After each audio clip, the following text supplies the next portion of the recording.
We're in the theory and practice of universal ethics, the Noahide laws by Rabbi Dr. Shimon, Dovid Cowen of Australia.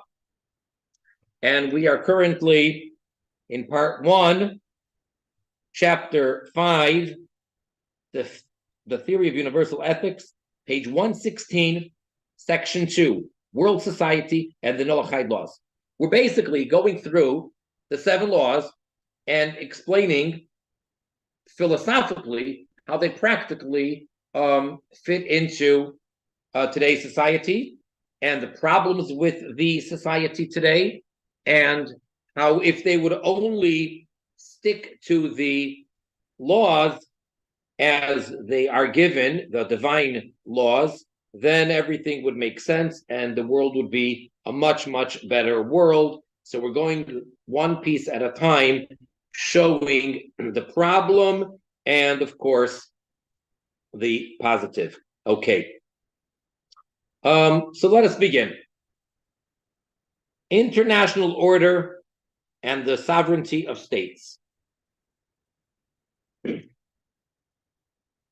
This is actually, I did mention that several months ago, I think that we may have done either this or at least the next part, section 3. The next part we did next part. Okay, because of the relevance. So I suppose we will skip it because it's on record. No, don't we have it? Either way. Okay. Although many of you are relatively new, we did it months ago because of the current war going on in the Holy Land of Israel, in Gaza and in the north. So I felt it was really imperative and very timely to do that part. So in the meantime, let's start with page 116.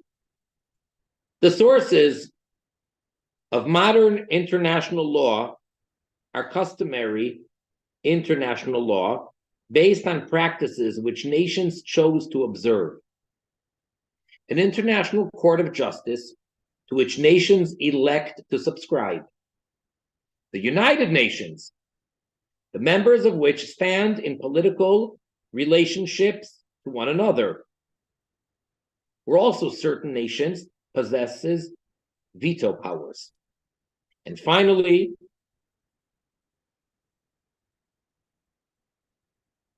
the contractual activity of nations in treaty making. The common feature of all of these aspects of international law is that they are essentially voluntary. So they're really they're voluntary.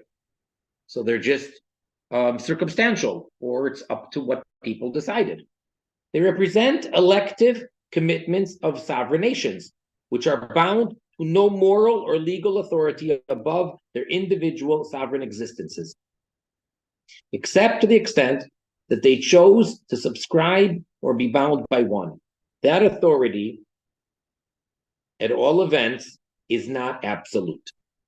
So let me just share with you a brief piece. This is an entry in a very, very special book called the Hayom Yom, which maybe at some other time I'll explain it more at length. This is a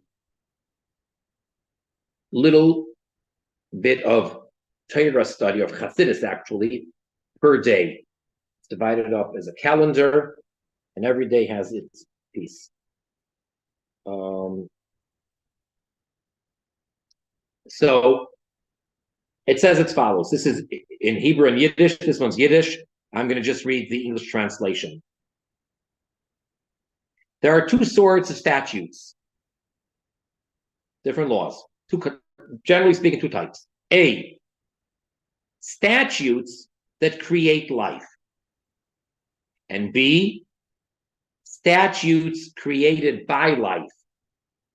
Human laws are created by life, so they vary from land to land according to circumstances. The Almighty's Torah is a godly law that creates life. God's Torah is the Torah of truth, the same in all places at all times. Torah is eternal. So based on that, or as he's saying over here, when different countries decide to make different things, those are voluntary and they're not absolute. This is the character of modern international law. The law which was formulated and practiced in modern times since the Renaissance and the Enlightenment. It corresponds to the political reality of the rise of sovereign national entities. This law has historically preceded by a different political reality and different notions of law. In ancient and medieval times, before the emergence of sovereignty as a universal principle of states, there prevailed a notion of natural law. This was the concept of a concrete morality of universal application, which governs states just as municipal or domestic law governs the individuals within a single state. Let me explain. Typically, in its Roman law or medieval canon law expressions, this law was based on purportedly universal and immutable principles. The political reality corresponding to this natural law was that of the Roman Empire, the Pax Romana, the Roman peace, and later, the political supremacy of the Catholic Church in medieval Europe. A natural, universal morality was to arbitrate the laws of individual states. This was intended to be the law of all human beings and all states. In neither case did a universally accepted substantive law persist. There is a new candidate for a universal substantiated law for all humanity, the Noahide laws. Thus, here we are. It is new only in the sense that contemporary conditions for the first time have again allowed public discussion of it since the Renaissance father of modern international law, Hugo Grotius, or however you pronounce the name, sought to evoke the Noahide laws as the foundation for international society. Okay, so that's pretty impressive. Thus, war, where there are no legitimate grounds of self-defense, will also fall under the Noahide prohibition of murder. Can't just make a war, just as it applies within societies. So just like an individual can't run into a public place, a shopping mall, a school,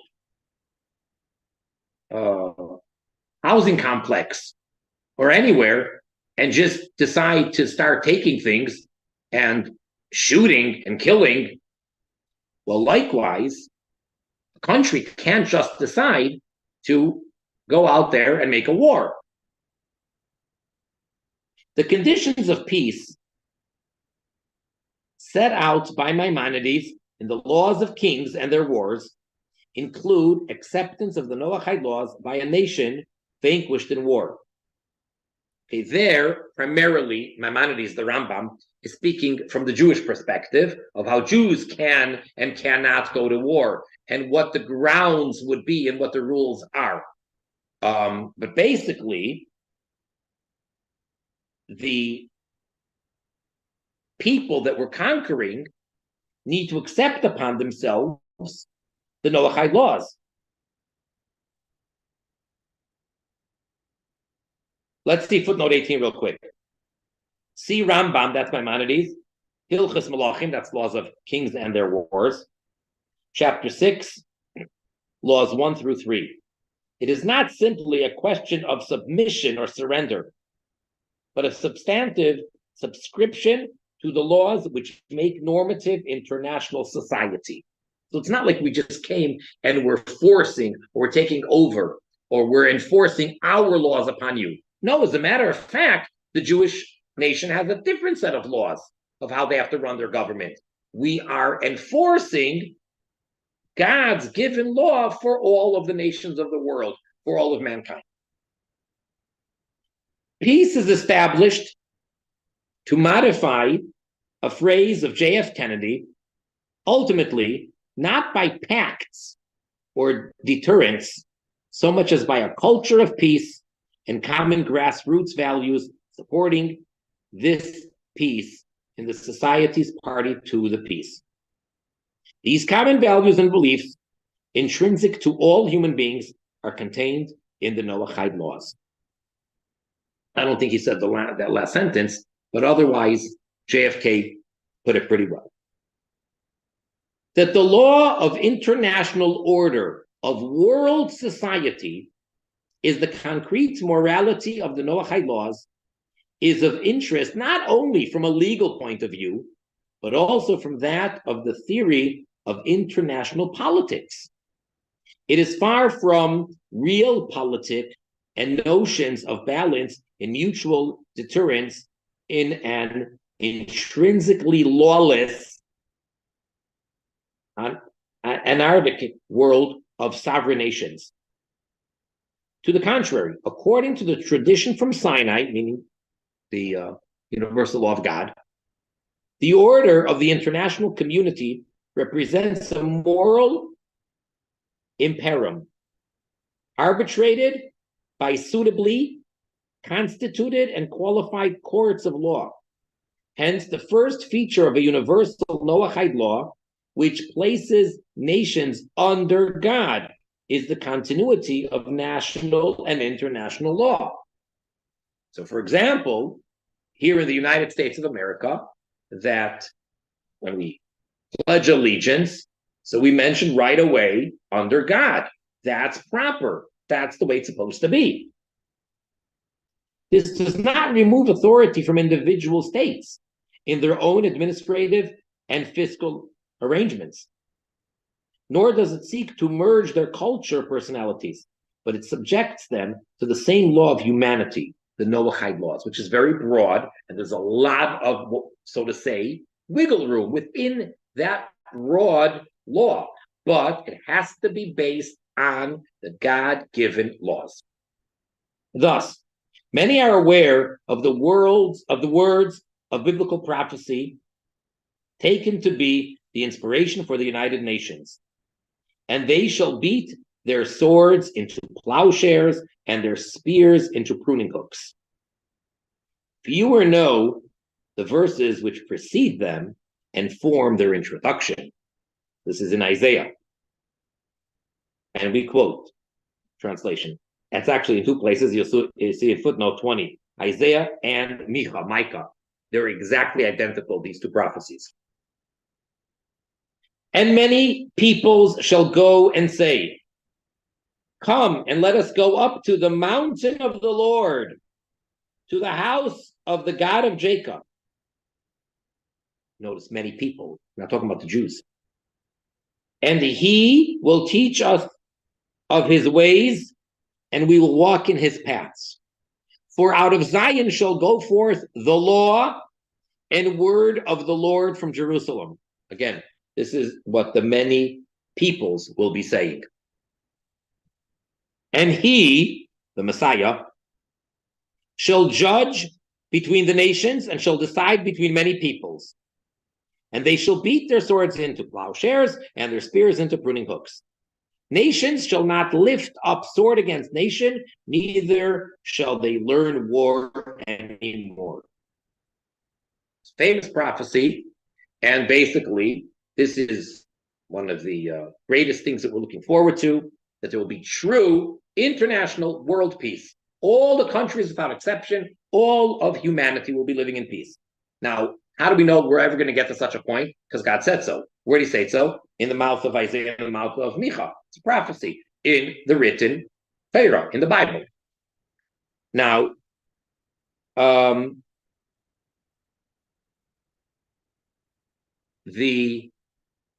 United Nations, when it was established during World War II, towards the end of the war, around 1942, and then 1945, and then in its current set up in the building and all that, around 1951. But all that, there's what's called the Isaiah Wall. And if you have ever been to the United Nations, it's sort of like a little garden area. It's kind of right across the street from the building itself. And there's this wall, and on the wall, in humongous letters, is this prophecy of, and they shall beat their swords, etc. Written right up there. It's engraved into the wall. And then at the bottom it says Isaiah. So the United Nations proudly has this verse as its basis for what it was established for in the first place. Now, without getting into the whole discussion as to whether the United Nations, is it a good place? Are they doing good things? As a matter of fact, just throw in a plug for my son, give a commercial. He gave a class on it recently. My son, Rabbi in Springfield, Illinois, Rabbi Mendy Turin, and the title is something like the United Nations, is it good or bad? So I guess you could look it up somehow. Rabbi Mendy Turin, Springfield, Chabad, Springfield, something like that. But without getting into that, I think it's fair to say that the idea is a great idea, and that when it was established, the nations felt that it's a necessity because things got beyond out of hand. I mean, craziness, such as genocide and World War II, the world at war. We don't want to have this. It's going to be a World War I, World War II. We cannot afford a World War III, God forbid. So therefore, the idea is get together a presentation of all the nations of the world, and in a peaceful manner, we have one place where we all meet and everybody has their ambassador who's representing them. And that's how we can decide things. And then we make laws which are binding universally, including laws of war. And that's why in some wars, some nations or some people can be guilty of breaking the law and how they fought a war. It's not like, well, if it's a war, that allows everything. Not so. Now, let's discuss these passages a little bit. Page 119, second paragraph. The passage refers to many nations. It does not say that they have lost their identity as individual societies. It makes reference also to a common teaching, that of the monotheistic, the one God of Jacob, who was also the God of Abraham, the father of many peoples and cultures. They take from this Noahide teaching common principles of right and wrong, and the consequence is peace amongst peoples. This ancient prophecy projects the hopes and the redemptive dream of humanity. It can be translated into contemporary terms. The character of modern states, unlike the societies of medieval and ancient times, is that they are sovereign entities. They have their own traditions and make their own laws. These positive laws, however, need to sit within the parameter of universal ethics, the Noahide laws. So there, yes, individuality.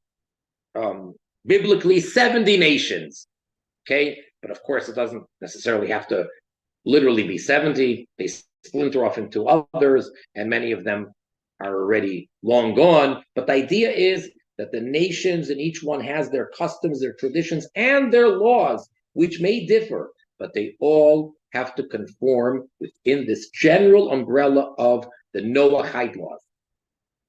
Noahide law is thus not only the law of domestic society, but also the law of nations.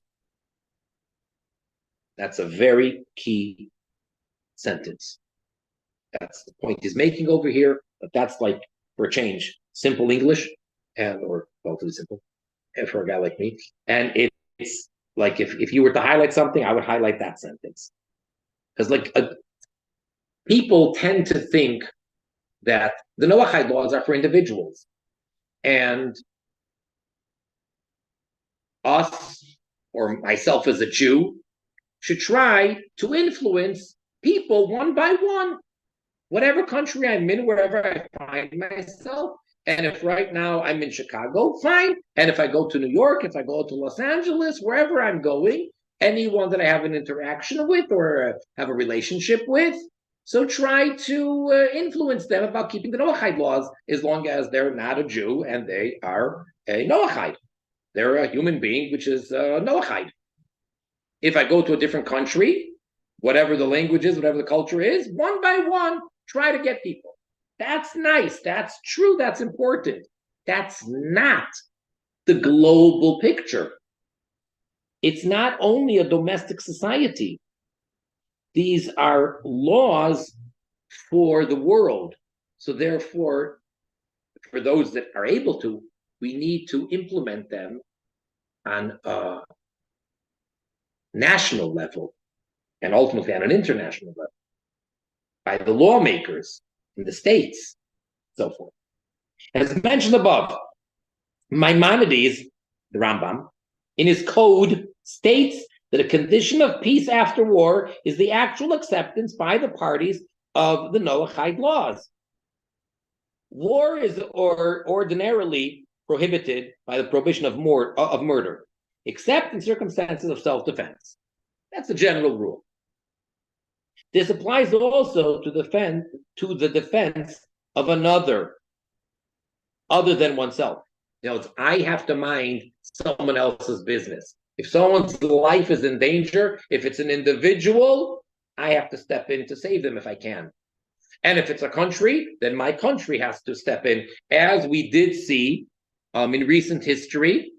Again, not getting political or whatever political party or opinion, but the fact is that going back to the early 90s, the United States stepped into position of big brother or whatever, and we're not going to take bullying. We're not going to allow this. And they came into the situation where wars were going on, and they stopped it, they straightened it out, and they sent the troops there, besides sending all of the medicine and the food and the aid to the people that were victims and suffering and starving to death, literally. Besides that.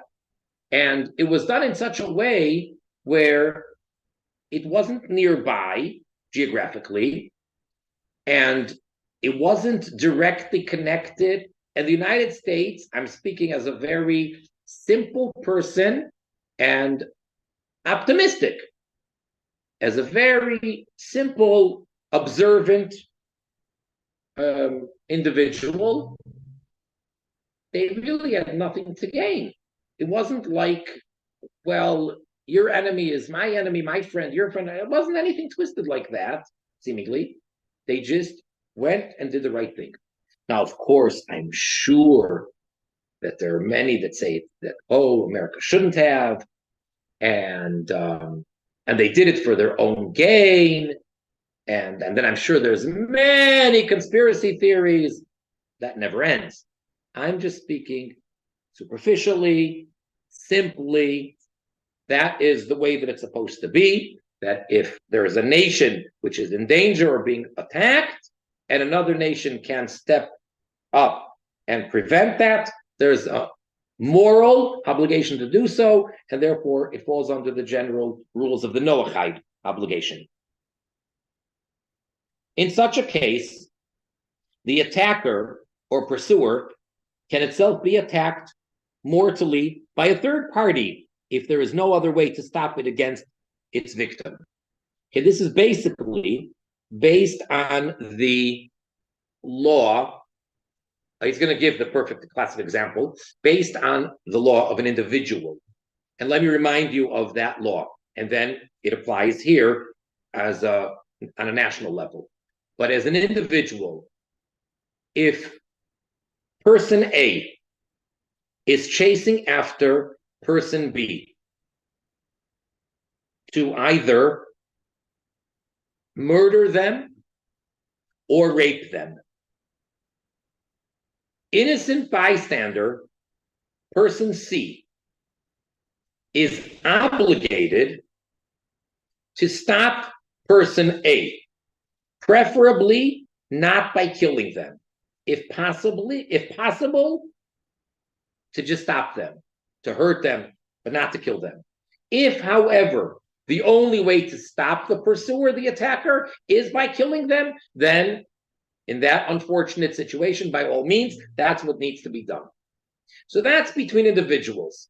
Someone is running after someone else, and today's society, the attitude is all too often, I'm minding my own business.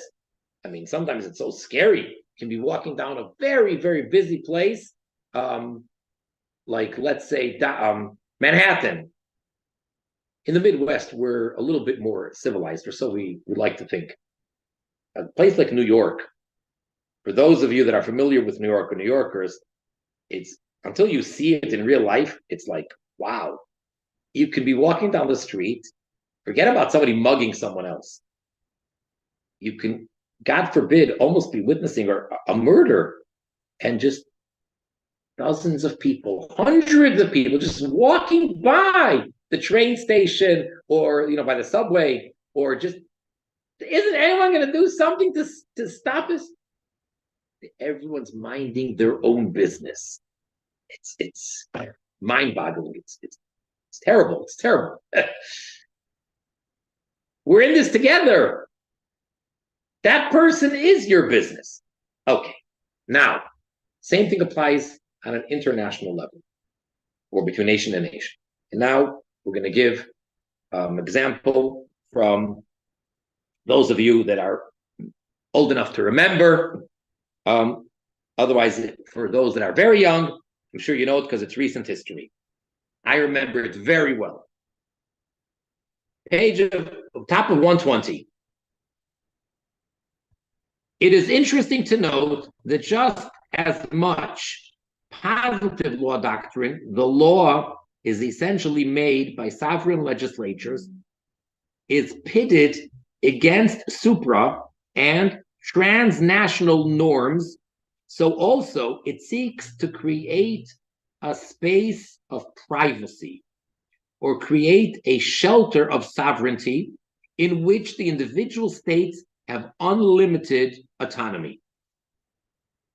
Noahide law, in this sense, like natural law, makes individual societies subject to higher universal laws. And it's not like, no, it's out of bounds. It's their country. They can do whatever they want. They can starve their people. They can torture their people. No, they don't have a right to do that. But the government sanctions that. Doesn't matter. Thus, in the case of the war against Saddam Hussein, the argument requiring proof of Saddam's possession of weapons of mass destruction appears to suggest that there is an inviolable space of sovereignty and state autonomy which another state cannot infringe unless faces direct attack by the other state.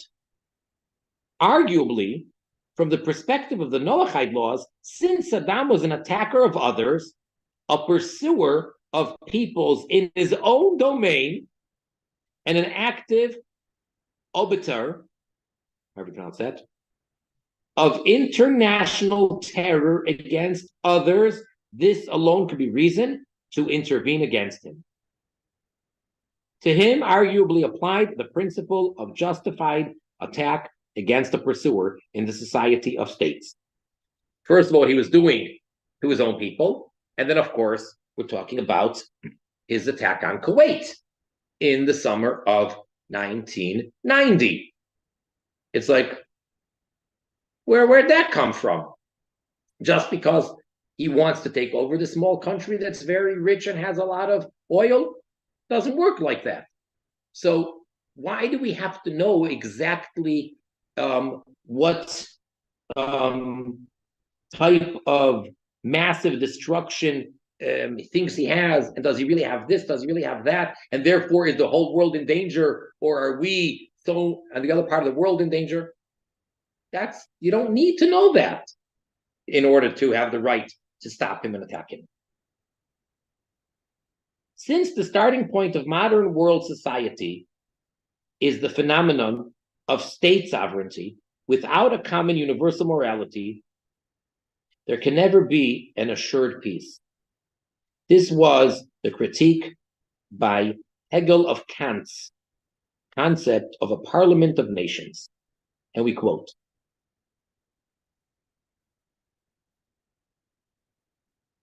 translation, Kant had an idea for securing perpetual peace by a league of nations to adjust every dispute. Interesting idea. It was to be a power recognized by each individual state and was to arbitrate in all cases of dissension in order to make it impossible for disputants to resort to war in order to settle them. This idea presupposes an accord between states. This would rest on moral or religious or other grounds and considerations, but in any case, it would always depend ultimately on a particular sovereign will, and for that reason would remain infected with contingency. Hegel concluded, it follows that if states disagree and their particular wills cannot be harmonized, the matter can only be settled by war. Without accepting Hegel's own resolution of this problem, we are led to the recognition that there must be an acceptance of universal substantive values by the individual sovereign societies which make up the world order.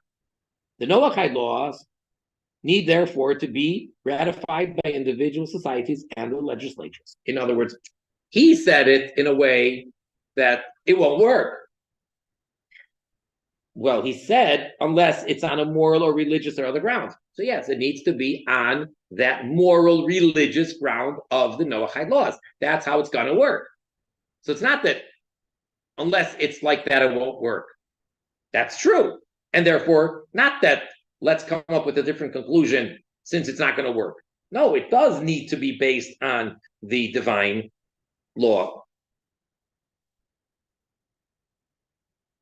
A question arises whether the acceptance of the Noahide laws, together with the basis of their acceptance in biblical revelation at Sinai, will be experienced by some cultures as an imposition, in quotations.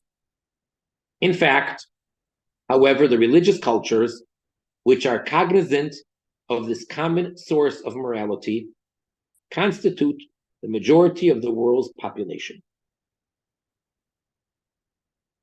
Already this issue, in a somewhat different form and degree, in relation to American society, was raised and answered by a justice of the Supreme Court of the United States, Justice Antonin Scalia, however it's pronounced, quoted above, in regard to the display of the Ten Commandments in American courthouses.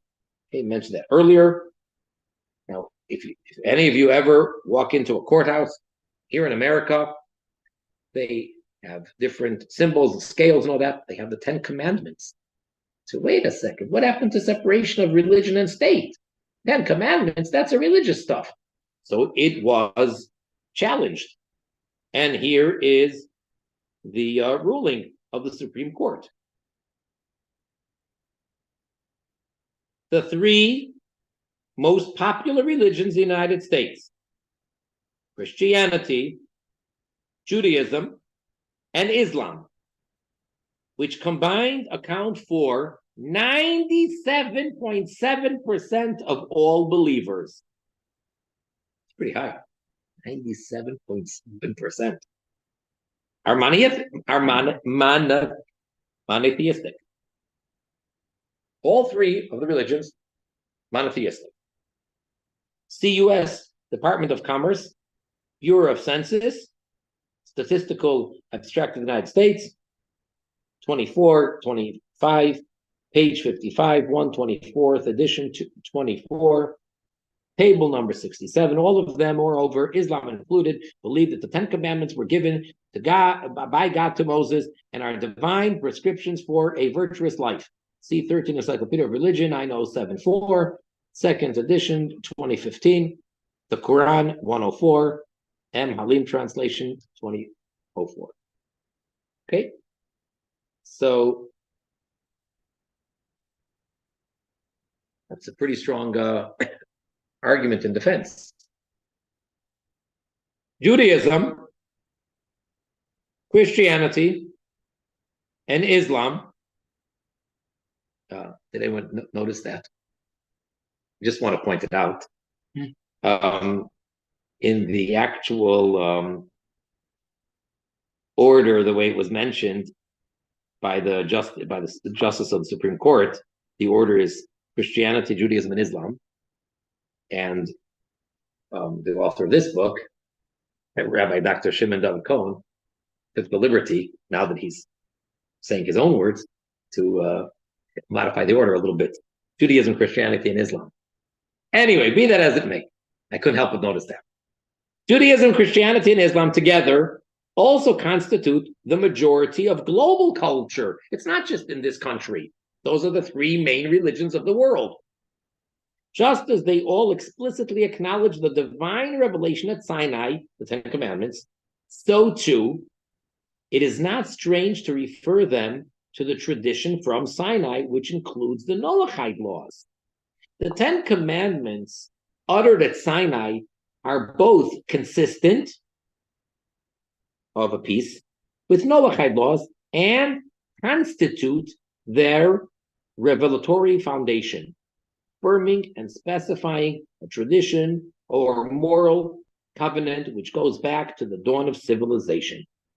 In other words, yes, technically, we're learning the 7 laws, and technically, all of humanity is not supposed to be keeping the 10 Commandments. That's okay, because most of them are included, and they're based on it. It's just a way to say it.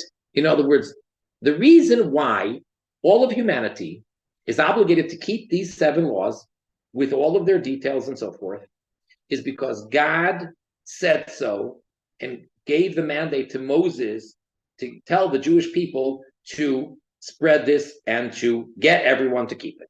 Okay. When did this happen? At the revelation at Sinai. That's when the Torah was given. Now, let me digress for a moment or two. When we say the Torah was given at Sinai, what does that mean? The Torah was given? The 5 books of Moses? The prophets? Isaiah? Ezekiel, Jeremiah, etc.?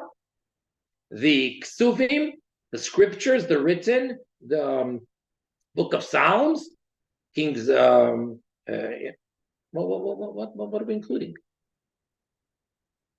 God revealed himself and said the 10 Commandments, which included everything.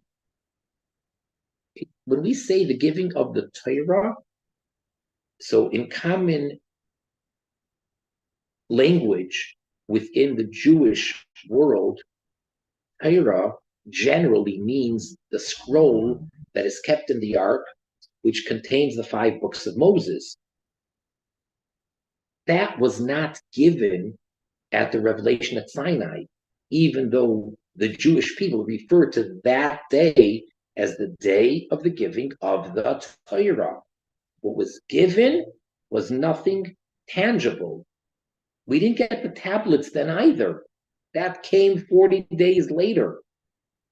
What we were given was God. Revealed himself, gave himself, introduced himself, and showed himself. That was it. That changed the world forever.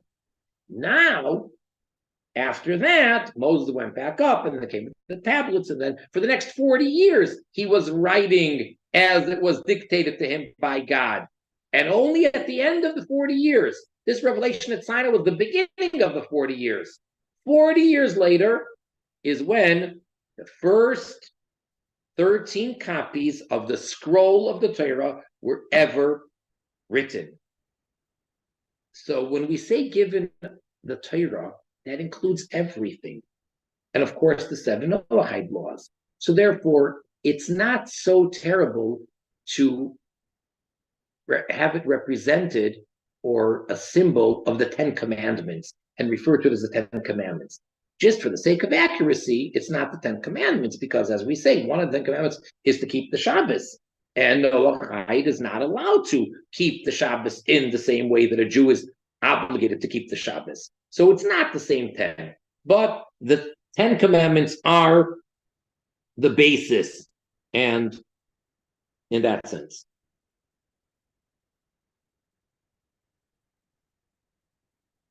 And take a look in footnote 25. I just want to finish the paragraph, and then we could see it together. Hinduism and Buddhism, which, as discussed earlier, have deep Abrahamic roots, can at that level of historical memory, subconsciousness, also test the resonance with the Noahide teaching by which Abraham lived before Sinai. And secular humanism, too, which grew from a religious parentage, has inherited a stratum of collective historical memory, which is specifically Noahide. The human soul is universal. It remains also for those cultures which have heard and forgotten, or which have not consciously, historically heard of the Noahide laws, to listen and determine whether they experience a renaissance with them. Experience a resonance with them, that it resonates. This, at all events, is the transculture grassroots possibility of the peace of peoples. So he's got a whole plan over here, a world international plan, how to get to the point of this fulfillment of the prophecy of world peace in the Messianic time. Now, I mentioned that Sabbath cannot be kept by the Noahides. So there you go. That's one of the 10 commandments. Let's see footnote 25 real quick. See the commentary, Kli Yakar. That's a very famous commentary on the Torah, on the Bible. On Exodus 20, verse 9, which is where the 10 commandments are. Specifically, it explains that the aspect of remembrance, Zachar, mentioned in relation to the Sabbath in the public revelation at Sinai pertains to all humanity, inasmuch as the Sabbath signifies recognition of the Creator and the act of creation. So they do have a connection to the Sabbath the way it is mentioned in the 10 Commandments. You see, like this. The 10 Commandments are written in the Bible in full twice. Once in the book of Exodus, when it originally happens, it's recorded there. And then at the end, in the book of Deuteronomy, which is all repeats, where Moses is speaking to the Jewish people and encouraging them and basically reviewing all the laws. And over there, he then mentions the 10 Commandments, which have been said by God 40 years earlier. And if you put them side by side and you read the original text and you look very carefully, you will find seemingly very, very small, subtle nuances of differences. One of the biggest distinctions, which you should be able to catch if you know the Hebrew easily. Other ones, you'd have to really be more careful and to catch them. One of them is that when it comes to keeping Sabbath, originally in Exodus, it says, Zachor, remember the day of the Sabbath, to keep it holy. And the way that it's in Devarim, Deuteronomy, it says Shamor, guard the day of the Sabbath, keep it holy. Different word, different meaning. Remember and guard or keep. Now, the word Zachar, explained in this commentary, the Kli Yakar, means remember it in what sense? That the keeping of the Sabbath by the Jewish people every single week, taking this day of the week and keeping it the way Jews are supposed to, is a testimony that God created the world in 6 days and then, quote unquote, rested on the seventh. Every week, that is what is accomplished. That is the meaning. That is what a Jew is doing. He is publicly testifying to the world that he believes in the Creator and that he created the world in 6 days. Now, that part of it, he says, pertains to all of humanity. Because what was created in 6 days? The entire world, everything. So there is a connection. So it's not just that, oh, the Sabbath, that is a gift for the Jewish people, which is true. And non-Jews are not allowed to keep the Sabbath, which is true. And therefore, you shouldn't even know about it. That's not accurate. No one said that. No. All right. We're going to stop at this point, and I'm inclined that next time we meet, which is scheduled for 3 weeks, we will skip this next part, unless, because it should be already up, we just have to find it, unless we decide to do it inside. So before I open up for any questions or comments, again, it'll be sent out, but we are not scheduled to have class the next 2 weeks. We're looking at Thursday the 28th to resume, and then after that, we will be not having class for the entire month of April. So we'll have to keep you posted.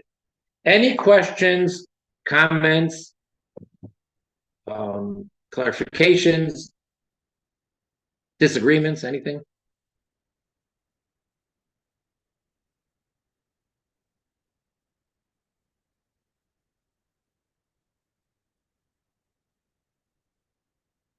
Anyone?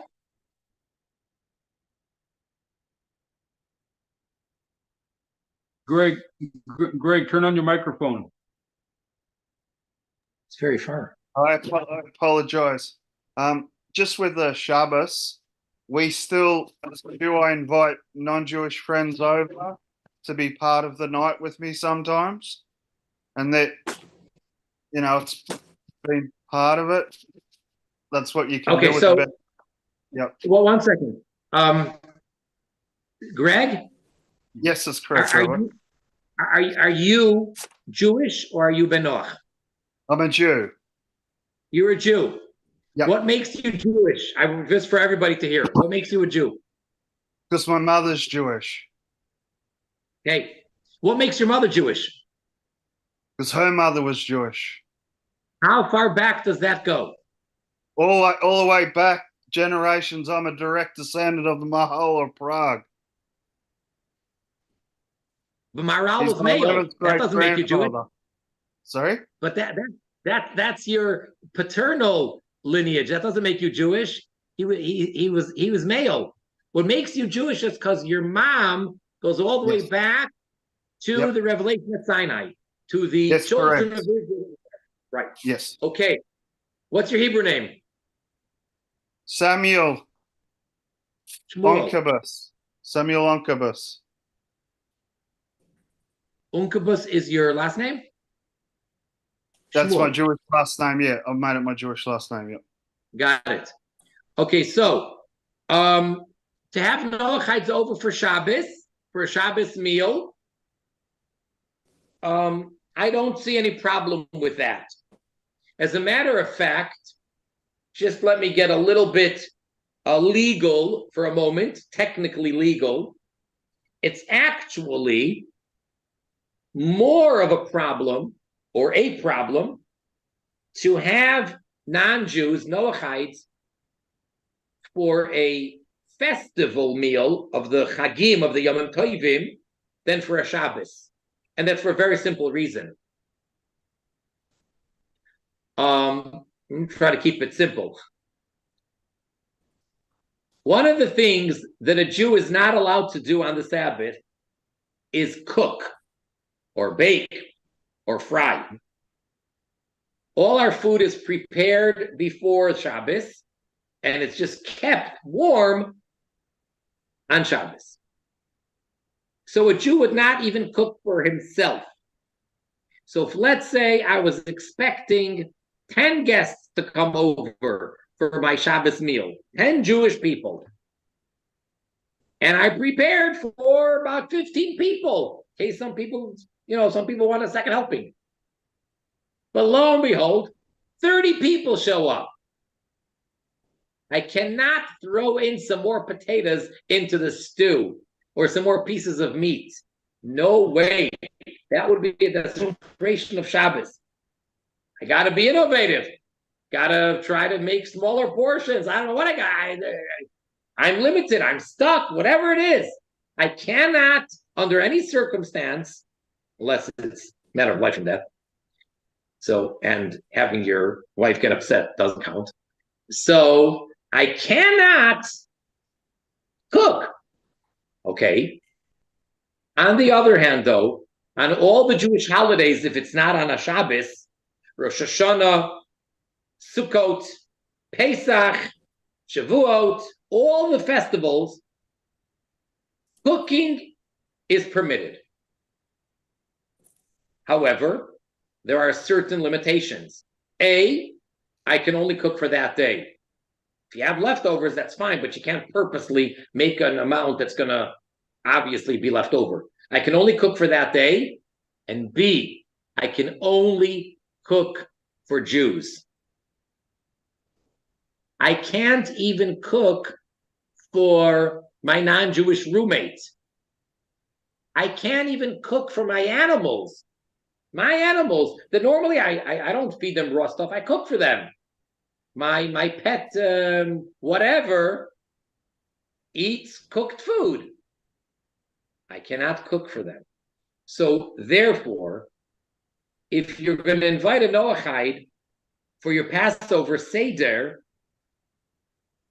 the problem is we're afraid that maybe you'll cook extra on the festival.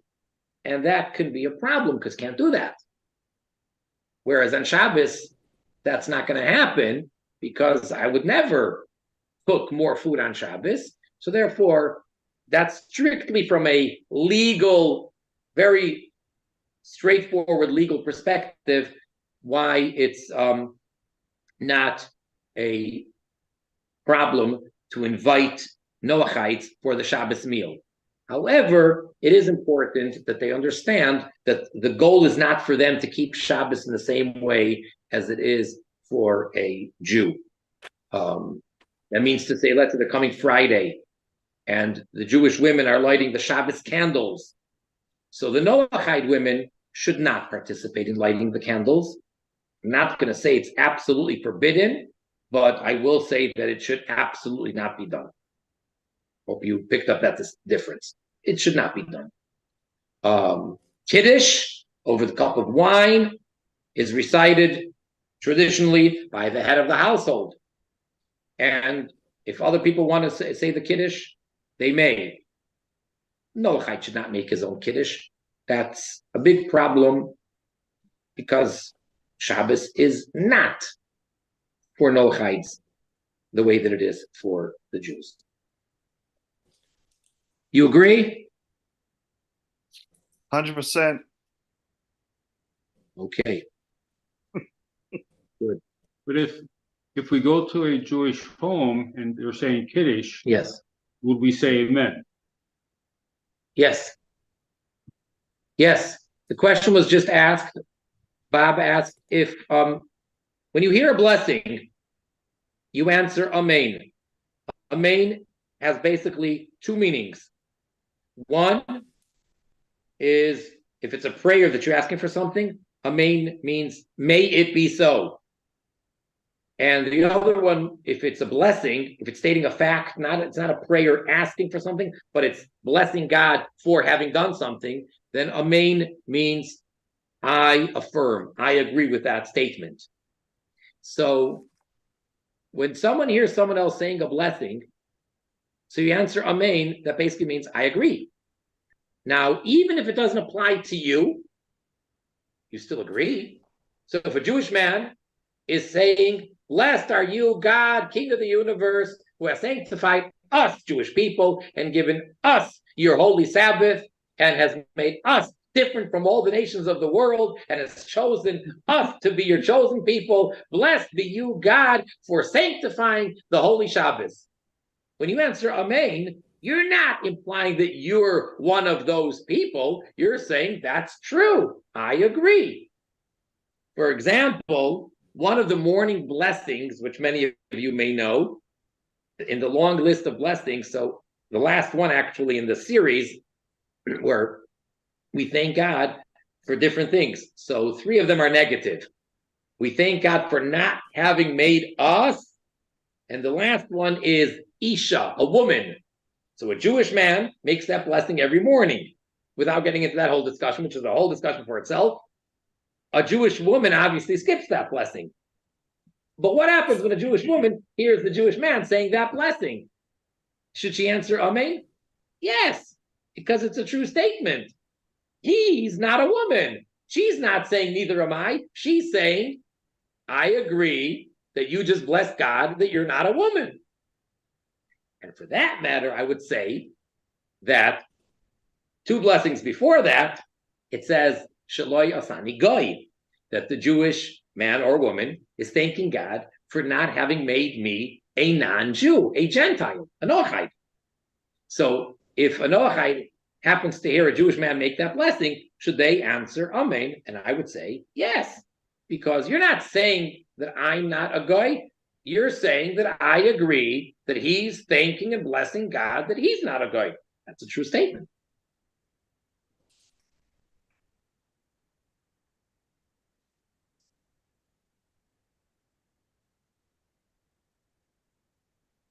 Rabbi, is the League of Nations still operating? The League of Nations, Yeah. Yes. does it still operate? Yeah, that's right. I don't know. That was prior to World War II, and afterward we had the United Nations. So it doesn't exist as a League of Nations today, does it? Is there such an entity? I don't know. I don't know. I mean, it's a historical question. I don't think so.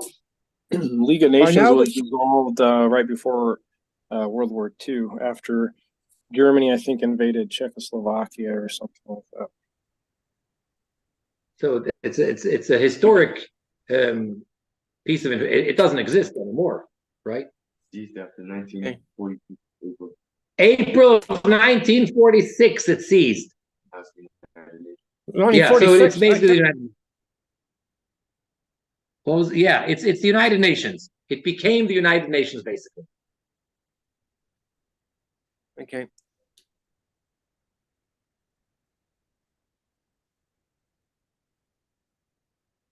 Very well. All the best to everyone. Thank you so much, Rabbi. You're very welcome. Thank you, Rabbi. You remember the schedule. Good Shabbos, Rabbi. Thank you. Yeah. Thank you. All the best. Okay, see you guys in 3 weeks. Goodbye. Okay. Goodbye, team.